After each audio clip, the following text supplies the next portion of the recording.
오늘 우리 함께 볼 말씀은 요한계시록 1장 19절 말씀입니다. 두 번 정도 반복해서 읽겠습니다. 그러므로 내가 본 것과 지금 있는 일과 장차 될 일을 기록하라. 그러므로 내가 본 것과 지금 있는 일과 장차 될 일을 기록하라.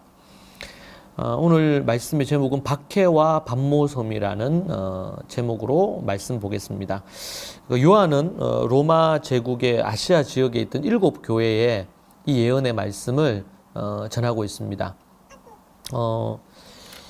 2장과 이제 3장에 나오는 7교회에 대한 이 교훈은 가장 유명했던 이 에베소 교회로부터 시작해가지고 시계 방향으로 돌다가 마지막으로 라오디게아 교회 교훈으로 맞춰집니다. 그래서 본서 역시 이제 교회를 언급하는 순서대로 이 서신이 이 요한계시록이 유포되지 않았을까 그렇게 보통 추측을 하는데요.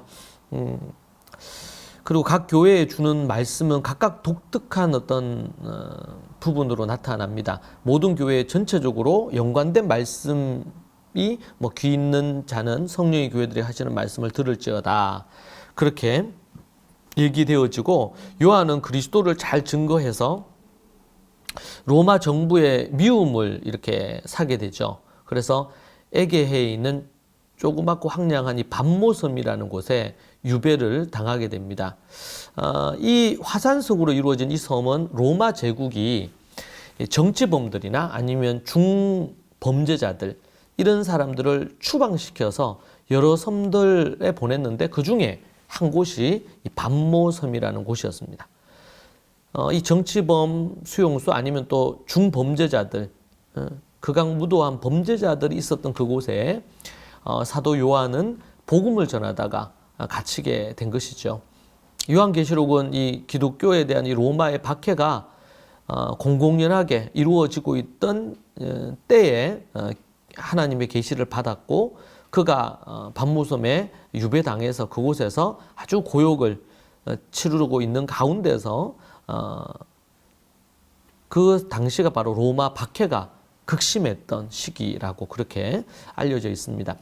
일부 학자들은 이 본서의 어떤 기록 연대를 이보다도 좀 더 이제 이른 주후 64년 경으로 로마 대화재 이후에 네로 황제 치하 때 기독교인들을 박해했던 때로 이렇게 보는 주장도 있어요. 요한의 이 본서가 대략 95년 또는 96년에 기록했을 가능성을 가장 높이 보고 있는데요. 그래서 요한의 본서가 이제 대략 95년, 96년 정도가 아닐까 그렇게 봅니다.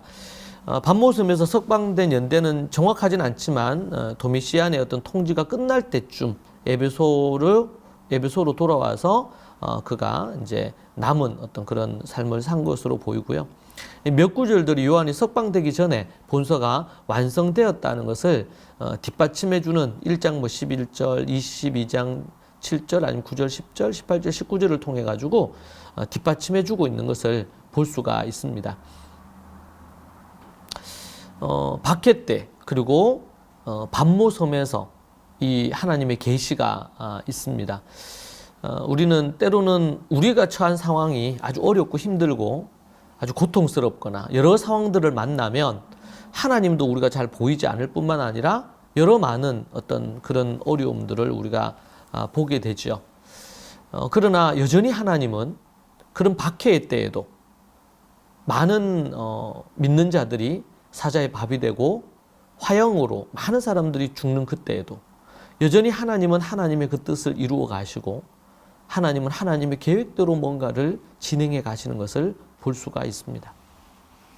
우리의 때와 우리의 상황과 상관없이 하나님은 여전히 일하시고 역사하신다는 사실을 이 요한계시록을 박해받는 성도들이 또 믿고 생각을 해야 될 그런 상황이었습니다. 그리고 반모섬이라는 곳, 정치범 수용소고 또 중범죄자들이 극악무도한 죄인들이 갇혀 있는 그 섬이었던 그곳에서 하나님의 계시의 말씀이 임한 것이죠. 그리고 천상으로 데리고 올려져서 그곳에서 하나님의 나라를 보고 그가 기록한 말씀이 요한계시록입니다. 이러한 극박한 시대 속에 하나님은 밤모섬에 있는 요한에게 자신을 나타내시고 자신을 보여주시고 그리고 지금 있는 일, 장차 될 일을 기록하게 하신 것을 볼 수 있습니다. 우리는 하나님께서 요한에게 그를 불러 올려서 하늘의 세상을 보여주시고 이렇게 하셨던 부분들이 있지만 그와 동일하진 않을 수 있을지 몰라도 이 땅에 사는 날 동안 우리가 하나님 앞에 나와 지금 여러분들이 이렇게 새벽에 기도하고 주의 말씀을 대하고 또 때로는 정말 어렵고 힘든 개인의 삶 아니면 또 나라의 상황 이 모든 것에서 여전히 하나님의 음성을 듣고 하나님의 뜻을 발견하고 하나님의 계시의 말씀이 하나님의 말씀을 통해서 하나님의 놀라운 은혜와 능력을 체험할 수 있을 줄로 믿습니다.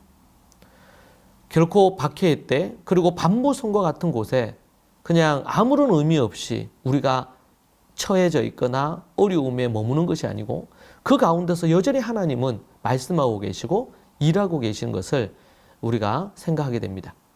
그 책이 바로 우리가 읽고 있는 이 요한계시록이라는 것은 우리에게 특별한 의미를 가져다 주고 성경 곳곳이 바로 그러한 상황 가운데 주어진 아주 특별한 하나님의 의미를 담고 있는 책이라고 할 수 있겠습니다.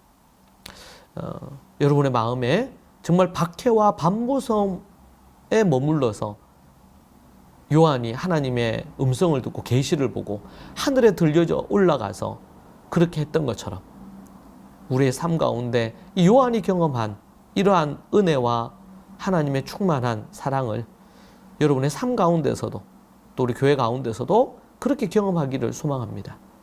그리하여 하나님이 주시는 큰 은혜와 능력 그리고 계시의 말씀을 통한 하나님의 놀라운 음성과 비전을 우리 모두가 경험하기를 소망합니다. 우리가 함께 하나님 앞에 또 이 부분을 두고 같이 기도하기를 원합니다.